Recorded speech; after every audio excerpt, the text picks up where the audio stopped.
In terms of the data mining, what the Republicans did, what the administration did, the Justice Department, the leadership of the former president, goes even beyond Richard Nixon.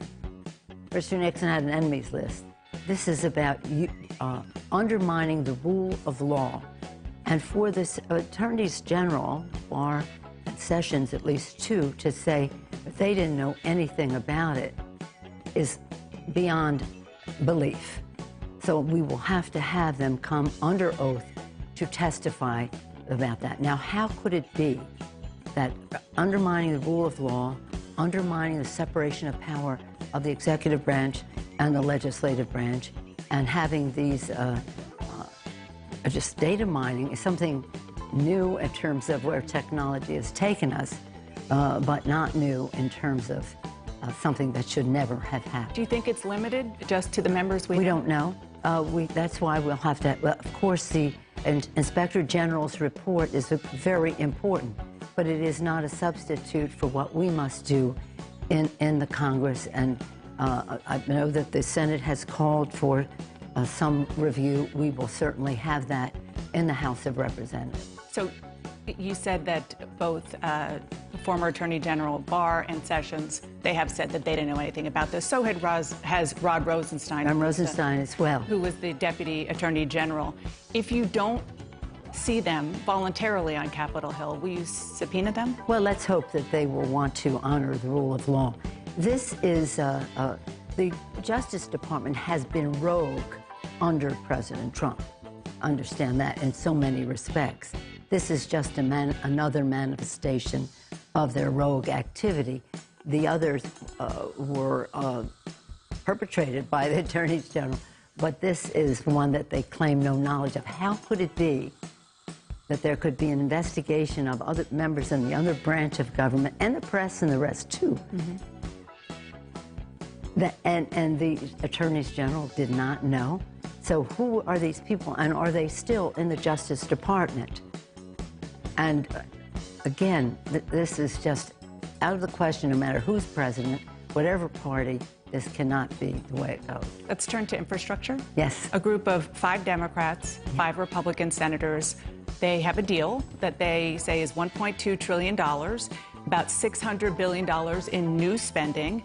That's more than Republicans were offering, but of course less than President Biden wanted. I know a lot of the details are still being worked out, but they're also saying no new taxes. So the combination of no new taxes to pay for it and about $1.2 trillion, is that something in the ballpark that you would agree with? I'm very pleased that they came to their agreement. Of course, the President of the United States is a major factor in this, and he has said he would not support any taxes on people making under $400,000 a year, and that includes increasing the gas tax, which I think may be part of their arrangement. Well, we haven't seen it, but that was what was thought to be in the plan for a source of funds. We certainly know that there's money to be had by at least making people pay their taxes. I'm not even talking about those who abuse the system. I'm just talking about those who illegally do not pay their taxes specifically. And so let's see. I mean, I haven't seen it. You're announcing this. I do think that it is predicated on an infrastructure that is of the last century. We have to be thinking in a more forward way. We must build back better.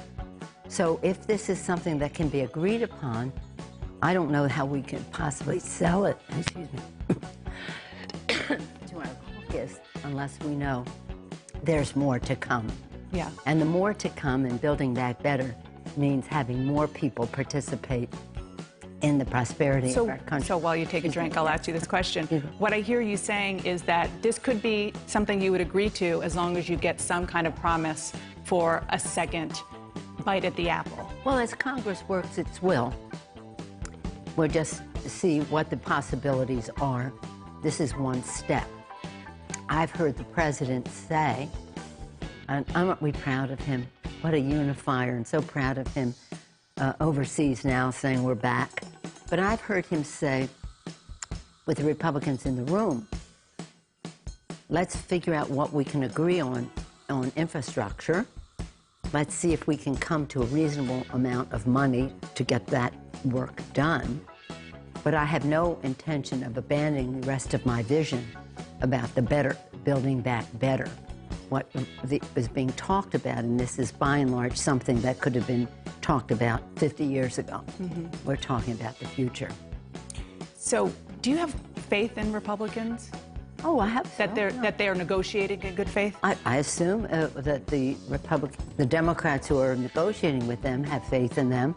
I think we always have to believe. I think we have a responsibility, let me say it a different way, to find common ground if we can. But if we can't, we have to stand our ground. But we have to understand that if we can come to terms in a bipartisan way, that would be, I think, the public wants to see that. Now, in some areas, the Republicans not only do not want to come together, they want to push back further, witness H.R. 1 and other issues we may talk about now. But infrastructure has always been bipartisan. It's never, it's always been, let's see how we can work together for our communities. Let's find agreement in the communities as to what is important. And some Republicans, a lot of Republicans say that when it comes to the bricks and mortar, roads and bridges, traditional infrastructure, that's fine. But when you talk about new government programs for child care, for elderly care, that's where they say no. Well, I don't know. I think, on the other hand, in different settings, they talk about child care being important. And it is. And it is. And we have a very strong commitment. And our Women's Caucus especially wants us to go as big as we can on child care and home health care and family and medical leave.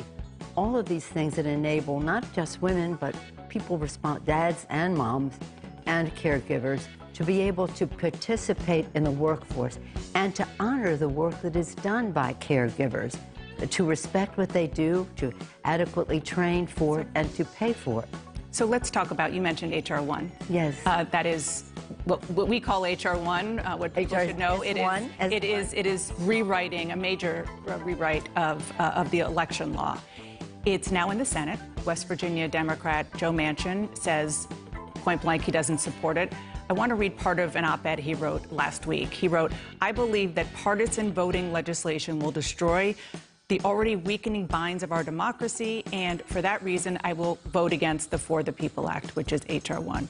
So when Democrats literally don't have one vote to spare, and you read that from Joe Manchin, how are you going to get it passed? I don't give up on Joe Manchin. When he was governor and Secretary of State in West Virginia, he initiated many of the ideas that are in the H.R. 1, S1, the For the People Act. For the people, and it's not necessarily a rewriting, it's stopping. Now, the first 300 pages of S1, the For the People Act, H.R. 1, were written by John Lewis to stop the voter suppression.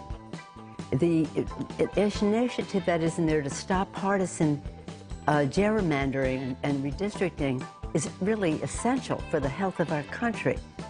Democrats shouldn't be gerrymandering and Republicans shouldn't. The commission piece in there is very important, and that would be new. Stopping the big, dark, special interest money from suffocating the airwaves. Why do you think we cannot have climate language that is easy to come to agreement? Why do you think we do not have gun violence protection? It's because of that big, dark money, and the public knows. It knows that that money stands in the way of good policy. And again, to give voice to small donors and the grassroots. So a lot of that is the part that Senator Manchin says that he doesn't support doing right now. You said that you don't... I read the op-ed, and you read a part of it. Yeah. I think he left the door open. I think it's ajar. I'm not giving up. Well, I wanted to ask you about that because you're not just reading an op-ed. You have a relationship with him. Is there something that you know that we don't know? No. Or a lot of people in your caucus who are really upset don't know about Joe Manchin and the possibility of getting this election reform? Well, I don't know anything specific about this, but I do know that he has certain concerns about the legislation that we may be able to come to terms on. So it's bridgeable? I think so. Well, as I said to him, I read the op-ed, you left the door open. And you talked to him about it? we're going to go right in. Oh, of course. Yeah, but we were actually, our conversation were more about the commission, and in the course of that conversation. But in any case, let's just put this in its proper place. Our democracy is at stake. What the Republicans are doing across the country, even since we wrote, we've had this in the election of 2018. 100 candidates wrote and said, make for the people H.R. 1 the first order of business. And now we see under the administration, further work in the former administration, and the Republicans across the country are undermining our democracy, suppressing the vote, ignoring the sanctity of the vote, which is the basis for our democracy. And so we cannot let that stand. We have to make this fight for our democracy. It isn't about Democrats or Republicans. It's not about partisanship. Forget that.